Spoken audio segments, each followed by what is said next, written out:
Hello সকলকে, আমি আমার চ্যানেলে স্বাগত জানাই। এটা আমাদের সেই খড়গ্রাম বাস স্ট্যান্ডের শিক্ষা নিকেতন। এখানে বিভিন্ন প্রকার যে বইগুলো নেমেছে সেই সমস্ত বইগুলো খুব অল্প মূল্যে পাওয়া যাচ্ছে। আমি বইগুলো দেখাচ্ছি, দেখো, আর দোকানদারের সঙ্গে কথাবার্তা বলো।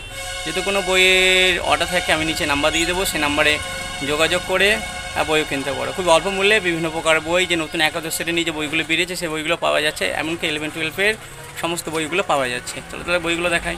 আমাদের দোকানদার, তো আমাদের দোকানদার কিছু বলছে, কাইন্ডলি শোনো বা শুনুন। বলেন আপনার বই দোকান সম্পর্কে বলেন। খড়গ্রাম শিক্ষানিকেতন দীর্ঘদিনের দোকান। এখানে ছায়া, প্রান্তিক, সাঁতরা সব রকম বই পাওয়া যায়। ক্লাস 11-এর এখন রিসেন্ট বই বেরিয়েছে, এই বইগুলো এখানে পাওয়া যাচ্ছে, যোগাযোগ করবেন। এই যে আমাদের যে বইগুলো দেখা যাচ্ছে, বইগুলো দেখেন, এখানে বিভিন্ন প্রকারের যে পরীক্ষা প্রস্তুতি বইগুলো আছে খুবই কম দামে পাওয়া যাচ্ছে। এছাড়া আমি ভেতরে দিয়ে দেখাচ্ছি 11-12 যে নতুন সেমিস্টার, সেই নতুন সেমিস্টার বইগুলো খুব অল্প মূল্যে পাওয়া যাচ্ছে এখানে। এই যে দেখতে পাচ্ছেন এখানে বিভিন্ন প্রকার 11-12 বইগুলো নেমেছে, যেটা এখন কিন্তু অন্য কোনো দোকানে নামেনি।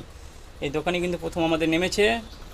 যে কোনো বই বা যে কোনো গ্রন্থ বলুন এখান থেকে পেয়ে যেতে পারেন। আপনাদের যদি কোনো বই দরকার থাকে তাহলে অবশ্যই আমি নিজের লিঙ্কে যে নাম্বার দেবো সেই নাম্বারে আপনারা যোগাযোগ করবেন। বইটা দেখতে পাচ্ছেন, দোকানটা হলো আমাদের যে খড়গ্রাম দিঘির পাশেই শিক্ষানিকেতন। এটা আমাদের দোকানদার। দরকার হলে এনার সঙ্গে কথাবার্তা বলবেন, আমি শেষে নাম্বার দিয়ে দেবো। আর এখানে যাবতীয় যে খাতাপত্র সেগুলো পাইকারি দরেও পাওয়া যায়। আর বিভিন্ন প্রকার কলমগুলো আছে এখানে দেখতে পাচ্ছেন, সেই কলমগুলো আপনারা কিনতে পারেন। বিভিন্ন প্রকার বিভিন্ন প্রকার কালারের যে পেনগুলো আছে। এছাড়াও আমাদের ভেতরে যে বিভিন্ন প্রকার যে খাতা, সেই খাতাগুলো আপনারা এখানে নিতে পারেন। খুব অল্প মূল্যে খাতাগুলো এখানে দেওয়া হয়ে থাকে। এই যে দেখা যাচ্ছে বিভিন্ন প্রকার খাতা আছে এখানে। এই খাতাগুলো বিভিন্ন প্রকার খাতা, অফিসের খাতা বলুন বা যে কোনো খাতা বলুন, খুব অল্প মূল্যে এখানে পাওয়া যায়। তাহলে আপনারা অবশ্যই যোগাযোগ করবেন আর নিচে কমেন্ট করে জানাবেন। আমি পরবর্তীকালে আবার ভিডিও দেবো। ওকে, থ্যাংক ইউ সো মাচ।